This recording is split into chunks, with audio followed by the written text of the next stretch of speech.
Hi guys, it's Kirsty.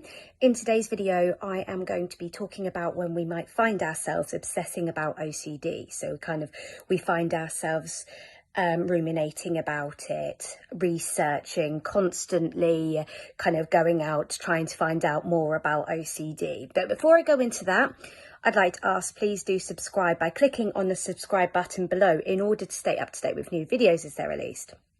So this is something I want to talk about because this is a phase that lasted actually quite a long time in my recovery journey when I found myself obsessing about OCD. I've spoken about this in other videos about how researching about OCD became compulsive for me, and this was for a number of reasons. So firstly, I'd like to talk about the first reason. So OCD in its nature makes us doubt. That's one of the hallmarks of OCD, and a big part of OCD is doubting OCD itself, doubting you have it.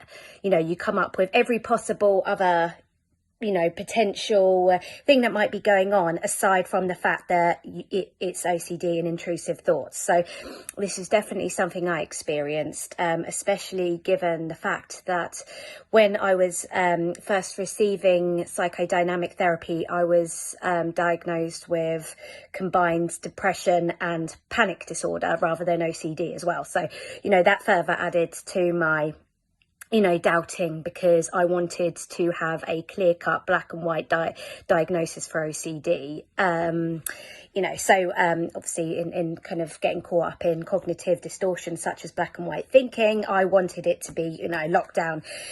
So I found myself researching, basically reading everything I could get my hands on about OCD, watching every possible video on YouTube, and listening to all sorts of podcasts, especially if they were specifically related to ROCD, which was the theme that I was most locked onto when my OCD became chronic at that point, when it was, when I was rock bottom for OCD, basically, for me, having to be signed off work, not being able to eat, sleep, function, essentially. It was ROCD that got me to that point. Although, as I've said in other videos, in hindsight, I also see that prior to that, I was struggling quite badly with health obsessions.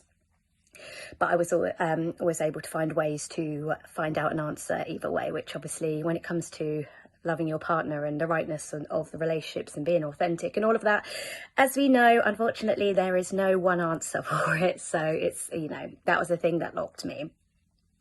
So I was basically researching, trying to prove, work out if it was OCD one way or another, because I felt like I also couldn't go and seek OCD treatment unless I knew for definite it was OCD.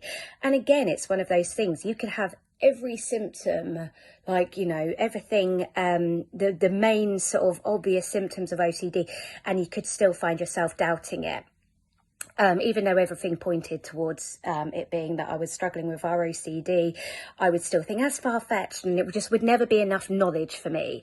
So that was one of the dimensions of my obsession with OCD itself, which it might be something that you might have struggled with, is almost like being obsessed with trying to work out if you have OCD and, tick those boxes and whatever. And particularly when it comes to working out, you're looking for things specifically with your particular theme, and not just with your theme, but in those specific thoughts. So again, we've done videos about, on this channel about how we find ourselves looking for people with the exact same symptoms as us. And, we'll always doubt that, and we'll always find loopholes. Our OCD will look for loopholes to prove that no, ours is different, therefore it's not OCD, therefore we have to keep doing these safety behaviours or avoidances or whatever it might be. So the next way we can find ourselves obsessed with OCD itself, and as I've spoken about in other videos, quite a few of them, is when you are completely latched onto your recovery. So then it's in addition to what I had done with trying, researching OCD and its nature and everything about it, it was also for me researching OCD recovery and every possible thing that I could do. So I think this is something that, from what I've seen in sort of looking at, social media about OCD, and with people that I've spoken to who have OCD, quite often people go through phases in their recovery when they start to see progress, when they can start to find themselves latching onto their recovery. And this was definitely me. As I've spoken about again in other videos, a lot of the things that I was trying to work on for my recovery became compulsive for me. Note taking, gratitude journaling for me, like watching videos about recovery, reading self-help books, all of that. It was complete. I was consumed. Firstly, consumed with, is it OCD or is it not? And then consumed with, okay, if it is OCD and we're gonna, go with the idea that it is OCD, how the hell do I get better ASAP? And completely consumed with how I can get better. So in terms of how I was able to approach these kind of like the obsession with OCD itself from, like I say, both angles, it was really looking at the fears for me that were in play. So firstly, with researching whether or not it's OCD and trying to look for proof that it's OCD and is it my symptoms and all of that, that essentially all came from a place of, well, if it's not OCD, then I need to act on the thoughts and I need to, prevent the feared scenarios from happening. If it's, for example, with our OCD, well, if it's not OCD, then it means I am in the wrong relationship and you need to do something about it because it's not fair on me, not fair on my partner, all of that stuff. So that was a fear for me of making mistakes, assuming it's OCD and doing what I want to do, i.e. assuming it's OCD, working it as OCD, not have to act on it because I didn't want to. But I was afraid of the consequences of that if I was wrong. So firstly, that was that fear. So it was looking at disputing, is it so awful if you do, if I did make that mistake? And we've got lots of videos on this channel about disputing irrational beliefs. So it's kind of the thing I was scared of there is, the consequences of if it's not OCD, basically.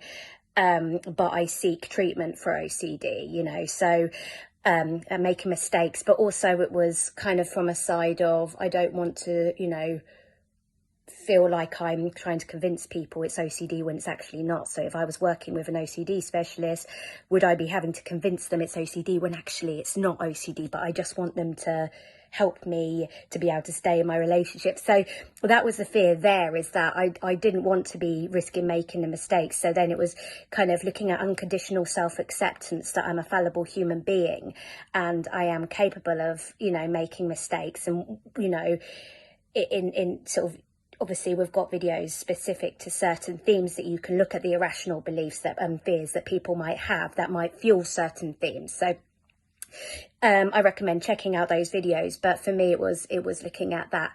And then from the side of, in terms of like the OCD latching on to OCD in the recovery, that was simply for me a fear of never getting better. I'm going to be stuck like this forever because I don't want to act on the obsessions because I love my partner. I didn't want to. It didn't feel right to me. That's why I suspected it was intrusive thoughts in the first place, So there's a reason why we find ourselves on OCD forums or reading about OCD. But then obviously because we have OCD, we doubt it.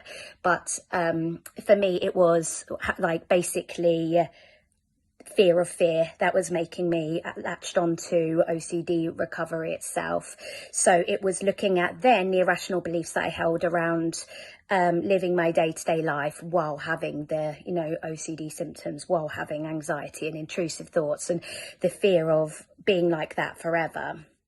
So when I was working on being able to accept having OCD itself and the symptoms, so that I didn't have to be so terrified and desperate to do everything, basically scrambling around for anything possible that I could do for my recovery.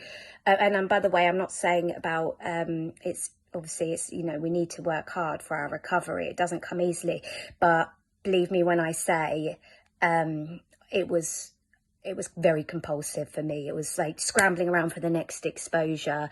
It was basically doing everything that I could. My bedtime reading was OCD you know, OCD recovery workbooks and things like that of all sorts. If you tell me the book, I'm sure, you know, I'm sure I would have read it. So it was very compulsive, and for me it took a perspective shift in terms of having OCD. That was the thing that helped me to be able to work on recovery without demanding that I get better immediately, if not sooner. And again, another, like, we talk a lot on this channel about perspective shifts. Nick has just recently done a fantastic video about perspective shifts being vital in recovery. And for me, like, particularly at this point in my recovery, it was working on a perspective shift about OCD and the symptoms, and seeing that OCD is, you know, it's very difficult, and it's, you know, we suffer a lot when it's really, you know, when we're at our worst with it. But after a while, you can get out and about. And yes, you want to keep working on your recovery. You don't want to settle for being able to function.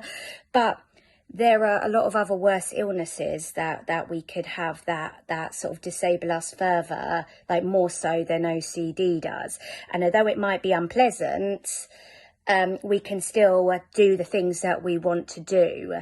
And it's the whole idea, or, you know, that sort of stoic idea that sort of, it's how we view suffering, and we don't, like, if we work on our perspectives, we don't necessarily have to suffer as much as we do.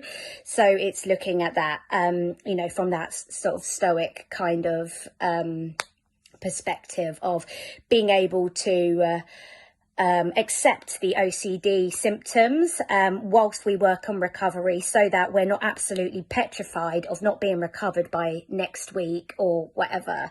It's basically having it as a strong preference to be recovered, but to remove that kind of degree of absolute desperation, you know, the absolute fear, the terror of having to live for much, you know, any longer with the symptoms that we have. So it's working on the acceptance of OCD itself. That was the big perspective change for me when I was, like, in terms of my obsession with OCD itself, when it was about my recovery. So just to summarize, my experience of being obsessed with OCD firstly was from the perspective of, do I have OCD, trying to prove that I have OCD and constantly doubting if it is OCD, which we all do. And but me taking it to the next level of having to do excessive research. Essentially, that was it, just trying to over, like, too much information gathering. Whereas it's great to know what you're up against with OCD, you know, knowledge is power, but I took that to the next level. And another thing I took to the next level then was the recovery work as well. Like I say, recovery takes hard work, it takes to the next level, but I was completely fixated. Everything was about that, basically. So I took it to that next level. When actually, with all of it, it's a big balancing act, as with most things in our life. But thank you very much for watching this video. I hope it's been helpful for you. And, you know, if you are going through some of the things that I've mentioned, please know that you're not alone. There are others. You know, that's the great thing about having, you know, networks. And, you know, like the OCD recovery Facebook group or the Instagram, you know, you see that you're, like, as much as our OCD may try and convince us otherwise, we're not a 100% one-off. There will always be somebody who has had that thought or that theme or whatever. So thank you very much for watching, and take care. Bye.